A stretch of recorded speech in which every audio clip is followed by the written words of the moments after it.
Hey everyone, Ross Whitley here talking about the crazy weather we're getting ready to have. We really don't have a ton of details to be able to discuss, but for anybody that's still confused and doesn't quite understand what we've already talked about or posted already, thought I would give you a video so that maybe this will make it a little more simple. We do have a lot of cold on the way for Monday and Tuesday and Wednesday of next week, potentially even extending through the end of next week.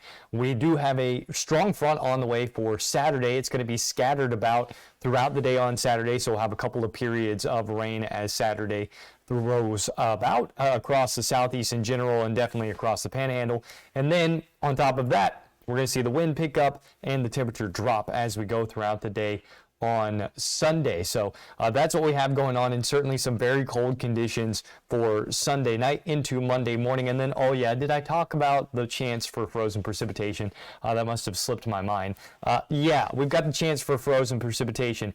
That's really all we know at this point in time. It's really no more details I can dig into for that, but there are a couple of scenarios that can play out here. It's the cold, it's the moisture, and then it's going to be timing, and then exact track of low. All of those things are going to play a big role into what we have going on. So take any weather full screen here, and we can go over what I usually like to start with, which is just the general synoptic setup of what we've got going on. And I like to start off with the water vapor, so let's go to that.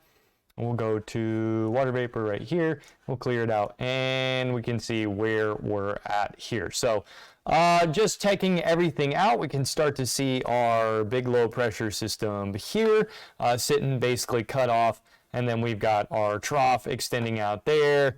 We've got it going back across that way as well. We've got a couple of pieces of energy. One thing to note is that little short wave that we had a couple days ago still hanging out down here. And that's kind of interesting because this is going to kind of tuck up like that. So as our next frontal boundary comes in, it'll scoot down, and as it does, it's going to run out of energy as it runs into the cutoff low that is situated down here. So that's actually going to help reduce any severe weather chance across the southeast, really down to just a very, very stray chance at severe weather. And it's mostly going to be wind gusts, if anything, because we're going to see storms trying to develop, and then they'll just elevate. We won't have a whole lot of surface-based instability, even though temperatures will be pretty warm.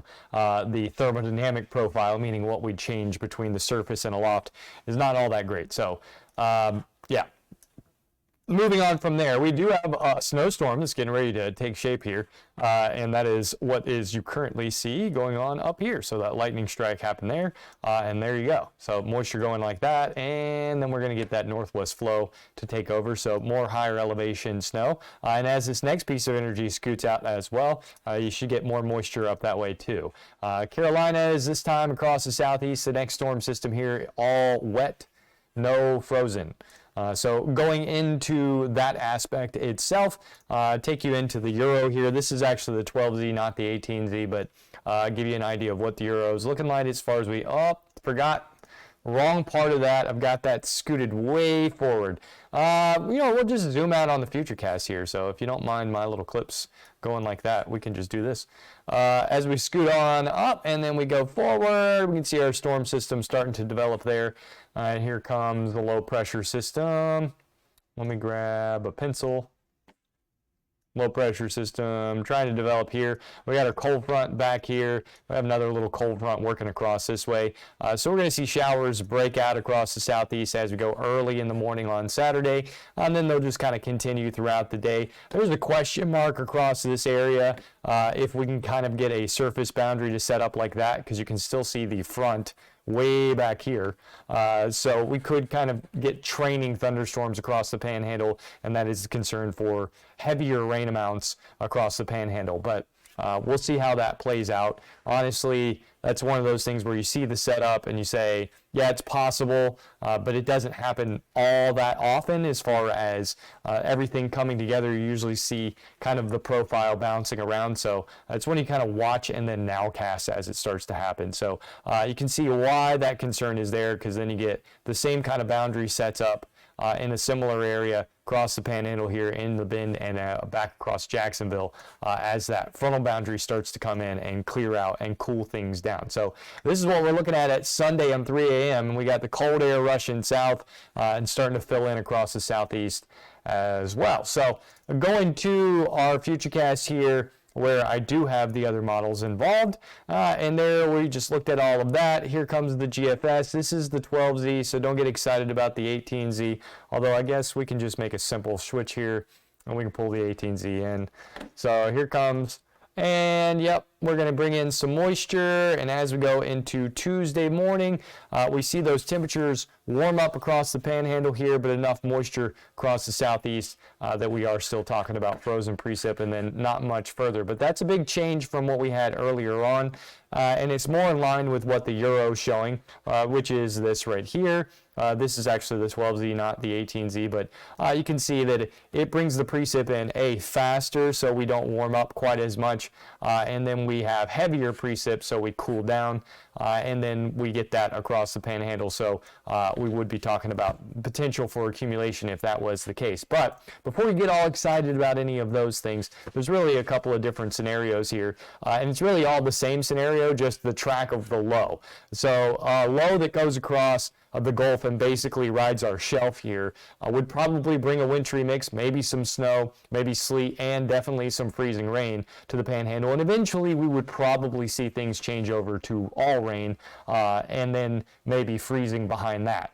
That is as if a low goes a little further off to the north. So wherever this low goes, however far north it goes, you shift the snow shield north, center the wintry mix or battle zone, like I like to refer to it as. You shift that north, and then you bring the rain north.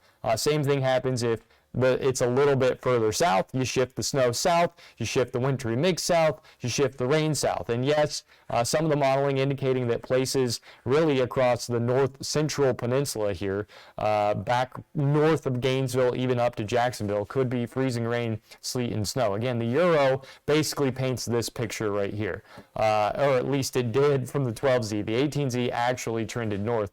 And if you remember back to what we were talking about a couple weeks back, or really a week back, when we were talking about the last southern snow, that was that in the long term, we're usually too far south. And then in the short term, we're usually too far north. So right now, we're kind of in the midterm, which means this is probably going to continue to trend north over the next couple of days, and then we may see it shift back south, but it probably won't shift as far south. So what I'm saying here is if you are in the middle of the snow shield, or where the chances of accumulating snow are, and you don't want that, don't be too discouraged, because we will probably see things shift over the next couple of days. In fact, I know we will see things shift over the next couple of days, and once again, we're just too far out to be talking about accumulations or who's going to see what where.